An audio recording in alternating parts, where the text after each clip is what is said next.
Okay, so questions for lymphoma. So we have question here. A client with Hodgkin disease undergo excisional cervical lymph node biopsy, local anesthesia में. Yeah, under the procedure which does the nurse assess first? सबसे पहले वो क्या check करेगी? Yes, exactly. Okay, airway. Very good. The answer will be airway.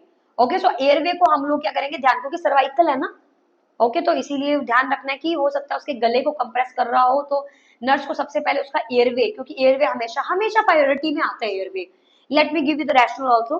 Assessing for an open airway is always first. देखो पहली line उसने ये बोले कि एयरवे असेस करना सबसे पहले है. The procedure involve the neck anaesthesia and may have affected the swallowing reflex and inflammation may be have caused. तो इसीलिए. Question number 96.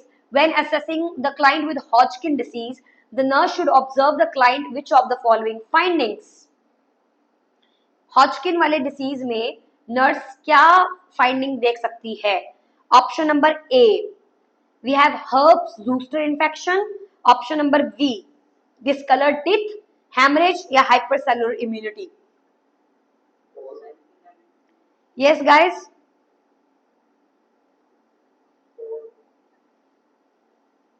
Option number 4. Okay, so guys यहाँ पर आप देख सकते हैं हॉजकिन वाला जो पेशेंट है उसको किसी प्रकार का रिस्क है, राइट? असेस कर रहे हो आप क्लाइंट को, तो इनमें से क्या क्लाइंट ऑब्जर्व कर सकते हो? तो हॉजकिन वाले पेशेंट में ज्यादातर हर्ब्स इन्फेक्शन देखने को मिलती है. कॉन्टेजियसली आप पेशेंट को, क्योंकि आपको मालूम है ना it's a issue of infection. Hodgkin is infection problem, right? तो पेशेंट को हर्ब्स जूस्टर, यानी कि कौन सा communicable disorder? Herpes zoster. Guys, this is your homework. You have to tell me varicella zoster, herpes zoster. ये मैं पढ़ा चुकी हूँ फार्मा में एक बार दोबारा से भी. तो guys please have a look. Discoloured teeth, iron में आयरन कोई ले रहा है तो हो सकता है, बट यहाँ कोई लेना देना नहीं है. और हैमरेज, यहाँ पे प्लेटलेट का कोई प्रॉब्लम नहीं है, लिम्फोसाइट्स का प्रॉब्लम है, तो नो हैमरेज. हाइपरसेलुलर इम्यूनिटी, गाइस हाइपरसेलुलर आएगा या हाइपो आएगा? सो 96 का रैशनल अगर मैं बताऊं तो Hodgkin disease is where there is a little और no reaction of skin sensitivity test. The cellular immunity defects occur in Hodgkin disease in which there is a little or no reactions. तो हाइपरसेलुलर जो immunity है वो थोड़ी सी या फिर बहुत ही ना के बराबर हॉजकिन में देखने को मिलती है. तो हॉजकिन के अंदर जो कॉमनली देखने को मिलता है वो क्या है? Herbs zoster infection. तो गाइस कभी कभी कोई डाटा हम डायरेक्ट थ्योरी में नहीं पढ़ते हैं, इसीलिए हम एमसीक्यू सॉल्व करते हैं लिपन कॉट के, ताकि कुछ डाटा जो छूट गया वो भी हम कवर कर लें, ताकि कुछ भी ना बचे और एक अप्रोच आ जाए माइंड में कि भाई हॉजकिन आएगा तो इन्फेक्शन प्रायोरिटी जाएगी साफ साफ. Next question number 97. A client with Hodgkin disease develop B symptoms, okay, and this manifestation indicate which of the following? Guys, what will be the answer?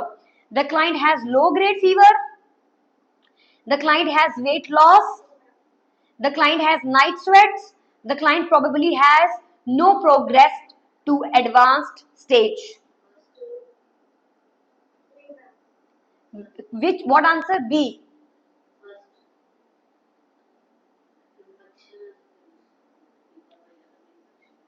Okay, so low grade fever, temperature lower than, lower बोल रहा है वो, ध्यान से पढ़ो, lower than 100.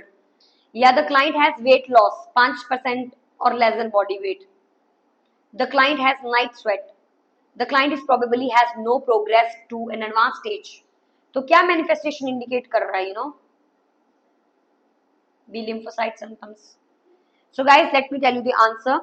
A temperature higher than 100 degree Fahrenheit, profuse night sweating and unintentional weight loss of 10% is Hodgkin's. Okay, and represent the cluster of clinical manifestation known as B symptoms, जिन्हें हम क्या बोलते हैं? B symptoms. 40% of client with Hodgkin disease have B symptom. तो बुखार का तो हमने पढ़ लिया ऊपर, बॉडी वेट लॉस भी पढ़ा था, बट कितना परसेंट था ये नहीं पढ़ा था, तो दैट इज 10%. और नाइट स्वेटिंग, जो इंसान को फीवर है वो नाइट स्वेट भी कर सकता है. तो these 3 symptoms are basically B symptoms. इन्हें क्या बोलते हैं हम? B symptom. और ये आपके हॉजकिन के कैरेक्टरिस्टिक फीचर्स है. Is that clear Ranjana? Perfect. Let's move on to the another question. Question number 98. The client is developing discharge plan about home care with the client who has lymphoma. तो घर जा रहा है वो. The nurse should emphasize which of the following. क्या करना चाहिए nurse को? Use analgesics as needed. क्या उसको दर्द होगा? Analgesics देने चाहिए. Take a shower with perfumed shower gel. बहुत सारा साबुन लेकर नहाओ धो. Wear a mask when outside of the home.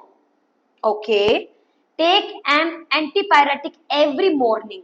तो गाइज यहाँ पे मुझे ये और ये तीनों कहीं ना कहीं सही से लग रहे हैं, लेकिन मुझे क्या आंसर चाहिए?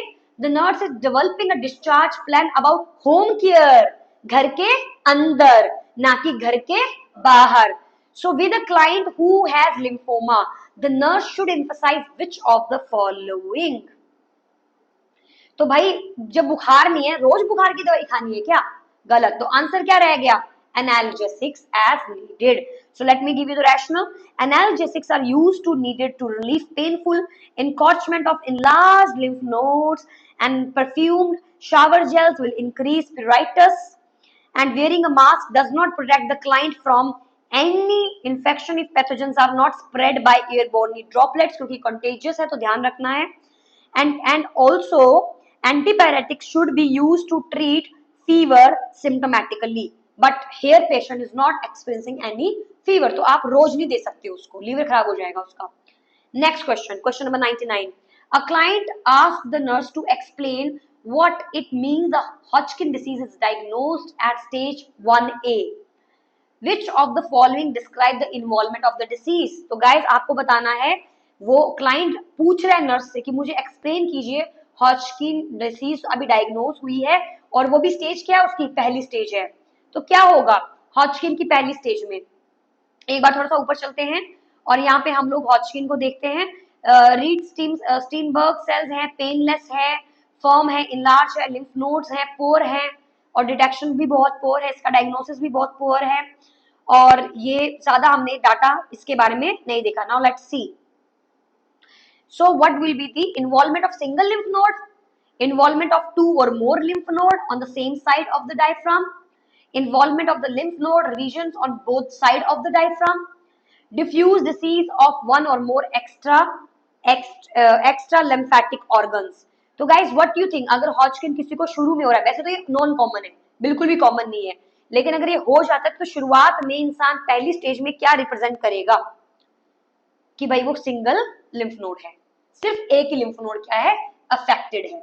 ओके ये चीजें वो नहीं देखेगा. तो एक्सप्लेनेशन में देख लेते हैं.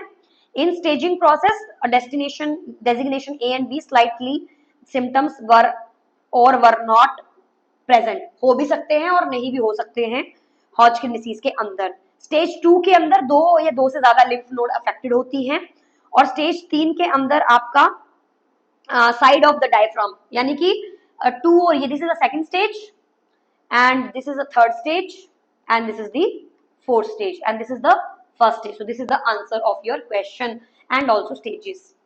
Next question guys. A client is undergoing a bone marrow aspiration and biopsy.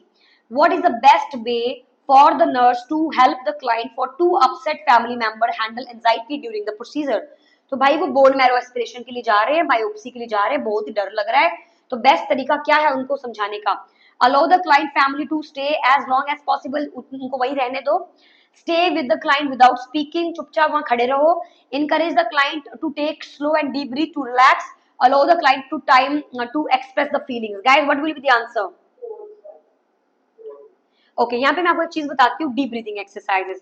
हमारे ऑस्की स्टेशन में जब भी किसी पेशेंट को प्रोसीजर करना होता है, उसकी कोई सर्जरी होने वाली है, तो उसको एंजाइटी बहुत होती है, तो हम हमेशा क्या बोलते हैं? Can you please hold my hand, can you please take deep breath, inhale, hold, exhale, inhale, hold, exhale. You're gonna feel much better after that. So guys, the answer will be 3. Allow the patient to take deep breath and relax. Take deep breath and relax. तो ये करने से जो मरीज है वो काफी better feel करेगा, क्योंकि आप उसको सर्जरी के लिए लेकर जा रहे हो, तो इसीलिए. Allow the client time to express feeling. तो वो तो डरावनी फीलिंग बोलेगा ना, और डरेगा वो बेचारा, तो ये नहीं करेंगे यहाँ पे हम. ठीक है. Now the last question. Question number 101. The nurse explained to the client Hodgkin disease that a bone marrow biopsy will be taken after aspiration. तो the nurse explain कर रही है client को कि भाई Hodgkin disease जो है that a bone marrow biopsy will be taken after the aspiration. अभी भी पढ़ा था हमने कि भाई वैसे टेकन आफ्टर एस्पिरेशन, तो वैसे तो हम बायोप्सी एक्सीजन भी करते हैं, एस्पिरेशन भी करते हैं, बट यहाँ पर ऐसा बोला जा रहा है कि द नर्स एक्सप्लेन कर रही है क्लाइंट को कि Hodgkin disease that bone marrow biopsy है and which will be taken after the aspiration. So what should the nurse explain about the biopsy, तो वो क्या एक्सप्लेन करेगी बायोप्सी के बारे में उस पेशेंट को. Your biopsy will be performed before the aspiration because enough tissues may be obtained so that you won't have to go through the aspiration. You will feel a pressure sensation when the biopsy is taken, but should not feel actual pain. If you do, tell to the doctor so that you can give extra numbing medications. तो क्या biopsy में बिल्कुल भी sensation नहीं होती है, अगर हो रही है तो मैं डॉक्टर को बताना प्लीज, ताकि वो आपको और ज्यादा एनेस्थीसिया दे सके. You may hear a crunch as a needle passes through the bone, but when the biopsy is taken, you will feel a suction type pain and that lasts for few moments. या फिर you will be shaved and cleaned with the antiseptic agent, सही बात है, after which the doctor will inject a needle without making an incision to aspirate the bone marrow. So guys, what do you think, what will be the correct answer?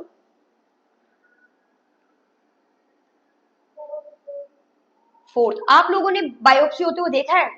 नहीं देखा है तो आपका answer गलत ही होगा. So the answer will be 2. You will feel a pressure sensation when the biopsy is taken, but should not feel actual pain. If you do, tell the doctor to give you extra numbing medication. Guys, आप मैं बताती हूँ, कभी bone marrow biopsy अगर करते हुए ना, वैसे तो वो लोग लेटा देते हैं और एक लंबी सी निडल होती होगी, बहुत लंबी सी, और नंबनेस सुन कर देते हैं और फिर उसको पूरे जोर से डाला जाता है और ऐसा ये क्रंच साउंड बोल सकते थे हम, लेकिन बाकी का गलत है. तो ऐसा ऐसा पेशेंट को फील होता है, एक सेंसेशन सी फील होती है. Let me give you the rational. A biopsy needle is inserted through a separate incision, okay, in the anesthesia area. The client will feel a pressure sensation when the biopsy is taken, but should not feel actual pain. The client should be instructed to inform the physician अगर उसको दर्द हो रही है तो. And slightly different site, okay, the biopsy is performed after aspiration. Okay, देखा मैंने क्या बोला था, after aspiration, right? क्योंकि फॉर एग्जाम्पल किसी किसी केस में या तो आप डायरेक्ट एक्सीजन भी कर सकते हो और कई बार आफ्टर एस्पिरेशन भी हम लोग करते हैं. Okay, so he is basically saying that after aspiration, okay, performed after aspiration and from a slightly different site so that the tissue is not disturbed by either test. So the aspiration is bit different and biopsy is bit different, okay, but after aspiration हम कर सकते हैं. And and the client will feel a suction type pain for a moment when the aspiration is being performed, okay, not the biopsy. तो ये जो suction जैसा जो उसको फील हो रहा है, ये उसको एस्पिरेशन में महसूस होगा, बायोप्सी में नहीं. And a small incision is made for the biopsy to accommodate the large bore needle. This may require a stitch. तो एक stitch भी लग सकता है. Okay guys, so that's all for today's lecture.